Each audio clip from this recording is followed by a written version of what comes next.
Remember when summer vacations felt endless? When waiting for your birthday took forever? Fast forward to today, you blink and suddenly it's December again. Why does time feel like it's sprinting as we age?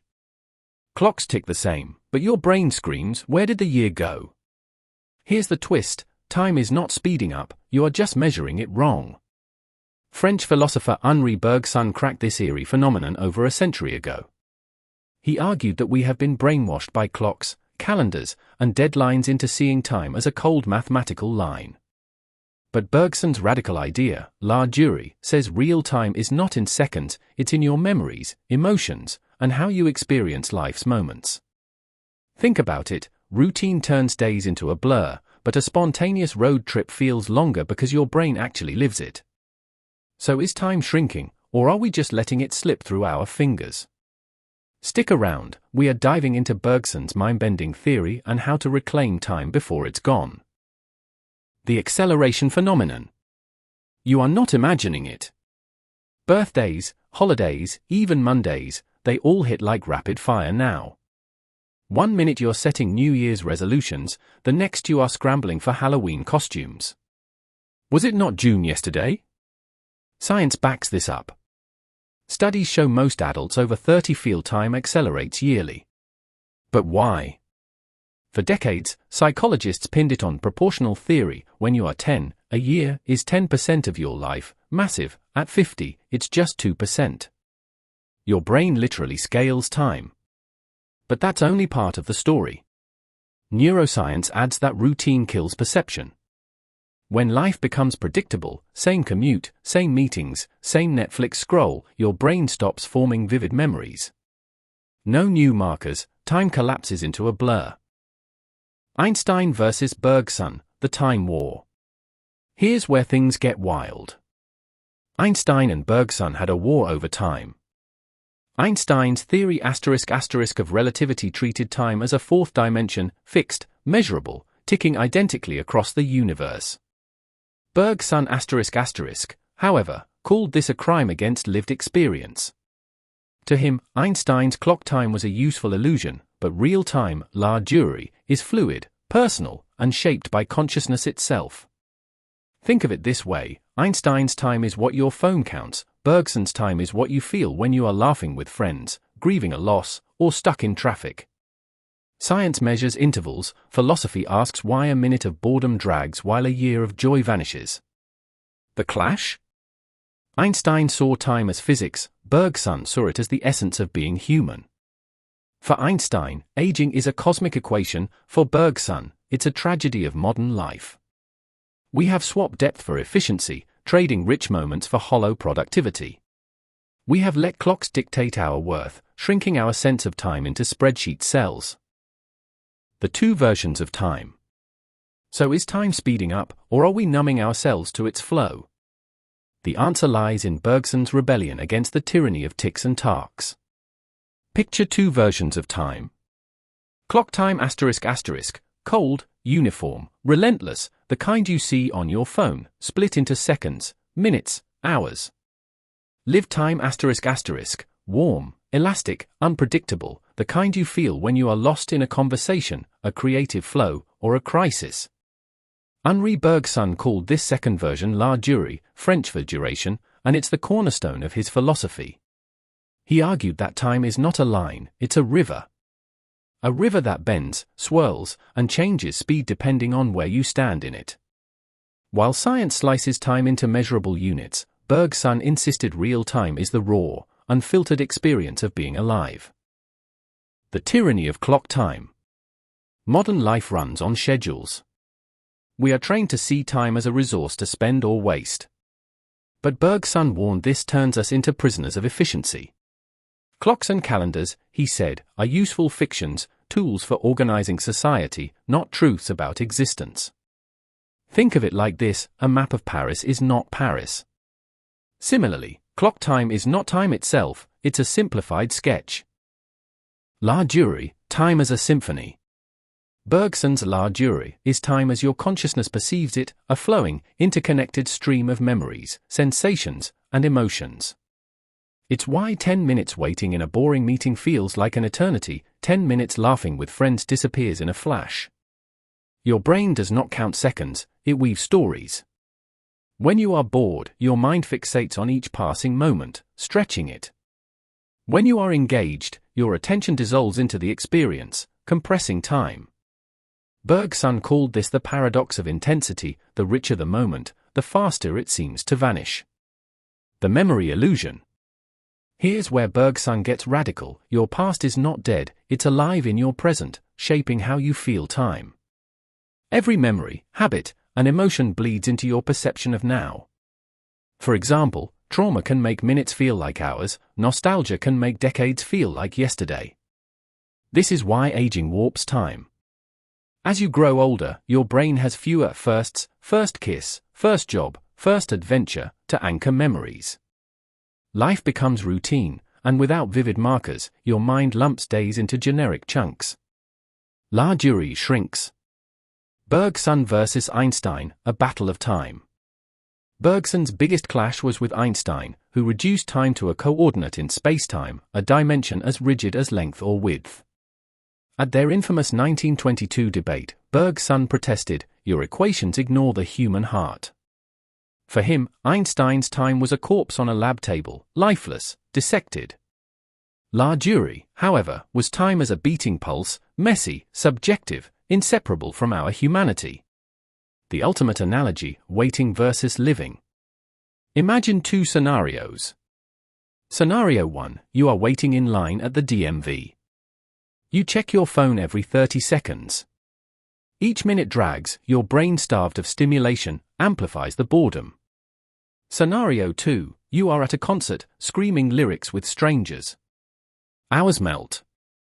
Later, you will remember it as a vivid blur, not because time sped up, but because you were fully immersed. This is la durée in action. Clock time says both experiences lasted the same. Bergson says the concert was longer because you lived more. Why this matters today? We are drowning in clock time, productivity apps, deadlines, and endless scrolling fracture our attention, turning life into a checklist. Bergson's solution? Rebel against the tyranny of the clock. Seek novelty, dive into art, nature, or conversations that make you lose track of minutes. The more you waste time this way, the richer it becomes. In Bergson's world, time is not your enemy, it's your canvas. The next time you panic about where the year went, ask yourself, did I live it, or just count it? The 3 brain hacks: novelty, routine, and memory. You were scrolling through photos from 5 years ago and think, wait, was that really half a decade ago? Birthdays arrive like clockwork, yet each year slips away faster than the last. Why does adulthood turn time into a high-speed train? The answer lies in 3 brain hacks: novelty, routine, and memory. Let's crack the code. Novelty effect, when new stretches time. Your brain is a novelty junkie. When you experience something new, a first kiss, a foreign city, even a bizarre TikTok trend, your brain shifts into hyperdrive. It soaks up details, encodes fresh memories, and literally slows your perception of time.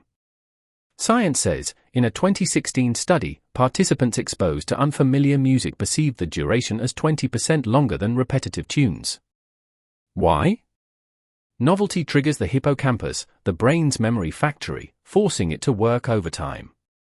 More mental effort equals more time-stamped memories equals time feeling elongated. Childhood secret? Everything's a first: riding a bike, tasting ice cream, even losing a tooth. But as adults, we automate life. We drive the same route, eat the same meals, binge the same shows. Without novelty, the hippocampus naps, and time shrinks. Routine effect, when repetition compresses time. Routine is the silent thief of time. When you repeat tasks, commuting, scrolling, emails, grocery shopping, your brain switches to autopilot. The basal ganglia, a neural region for habits, takes over, minimizing effort. Efficiency great, time perception gone. Example, your first day at a new job feels endless: new faces, processes, coffee machine quirks. By day 100, you're a zombie: same desk, same tasks, same meetings. The week blurs into a single mental screenshot. The paradox? Routine saves energy but steals moments. Bergson's La durée withers when life becomes predictable. Einstein's clock ticks on, but your lifetime, the raw, emotional texture of existence, shrinks to a dot. Memory compression, the storage illusion. Here's the kicker, you don't perceive time as it passes, you reconstruct it later. When you look back, your brain doesn't replay every second. It skims highlights. Fewer highlights equals fewer mental bookmarks equals time feeling truncated. The vacation test, a week in Tokyo, street food, temples, missed trains, feels expansive in memory. A routine work week collapses into a single meh, even if both lasted 168 hours. Tokyo wins because novelty forced your brain to log more memories. Aging's cruel trick, as adults, we accumulate fewer firsts. Marriage, promotions, and mortgages are milestones, but they lack the granular novelty of childhood. Your brain lumps years into broad categories, the Amazon Prime era, or that job I tolerated. Result? Decades feel like chapters, not sagas. Bergson's warning, don't let time flatline. This is not just biology, it's a philosophical crisis.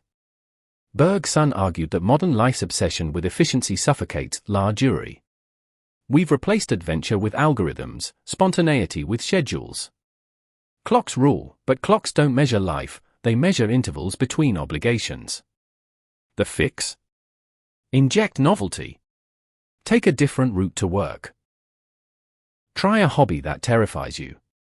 Dance in the rain. These moments force your hippocampus awake, stretch la durée, and make time feel rich again.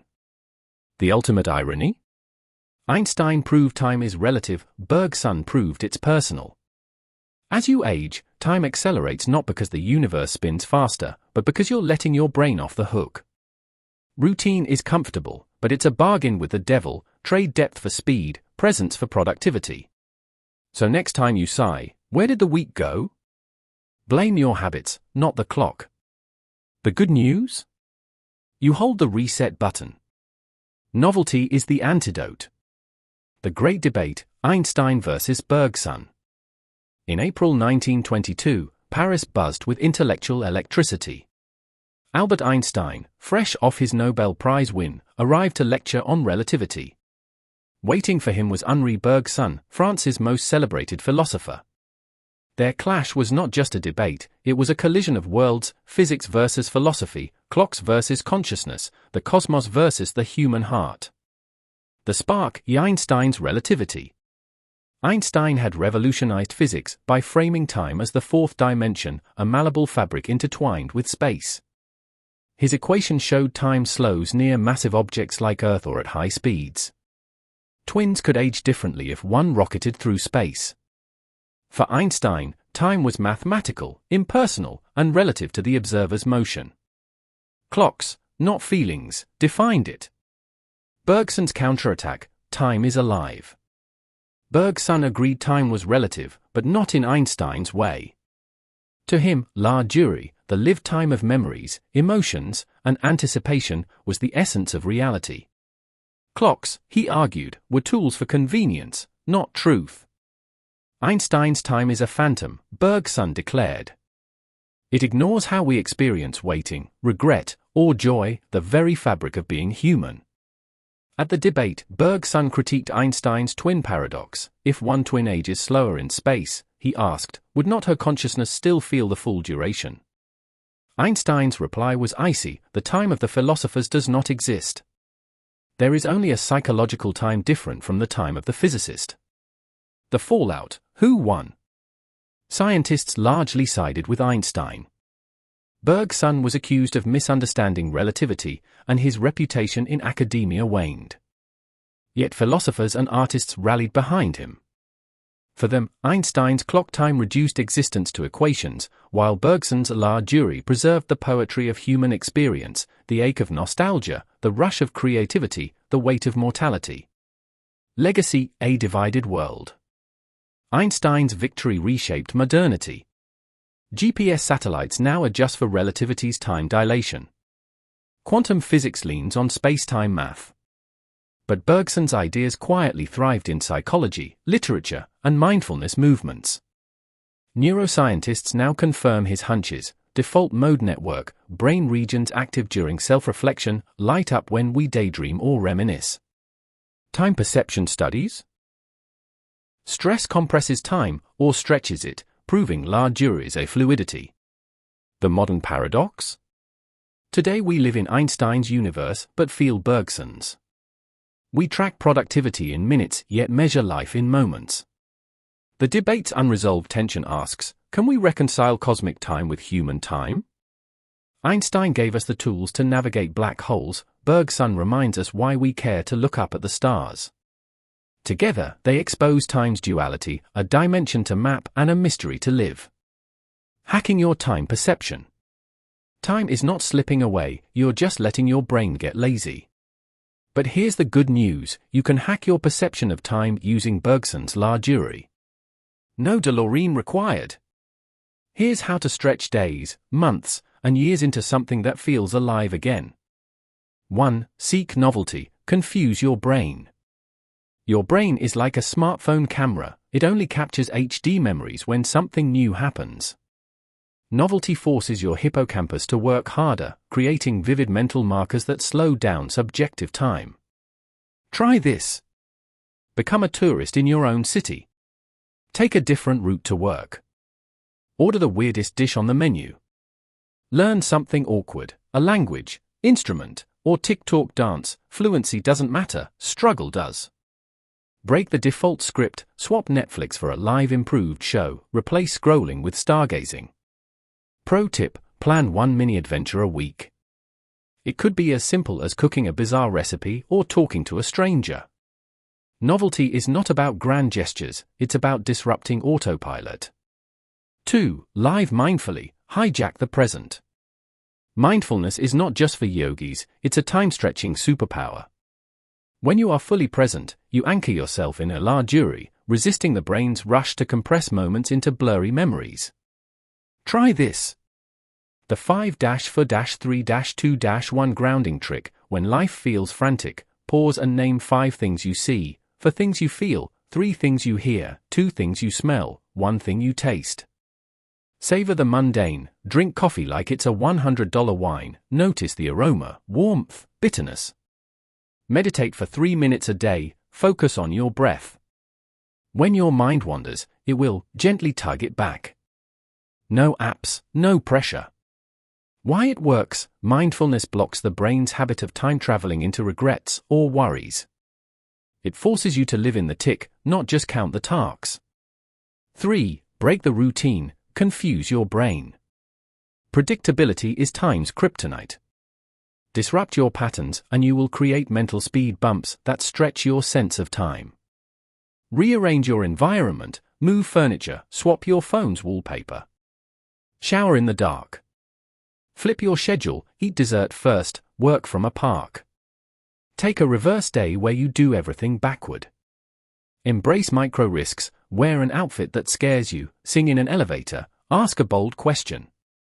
Pro tip: use the rule of 3 every day. Change 3 tiny things: your breakfast, your playlist, your walk home. Small shocks add up to big perceptual shifts. 4. Embrace boredom, let time breathe. Doing nothing slows time. Constant stimulation, emails, TikTok, podcasts, overloads your brain, turning days into a flat line. Bergson argued boredom is where creativity and la durée thrives. Schedule blank space, 10 minutes a day to stare at a wall, daydream, or watch clouds. Delete filler apps, ditch one app that mindlessly eats your time, looking at you, Instagram. Take a tech Sabbath, 1 hour a week with no screens. Let your mind wander.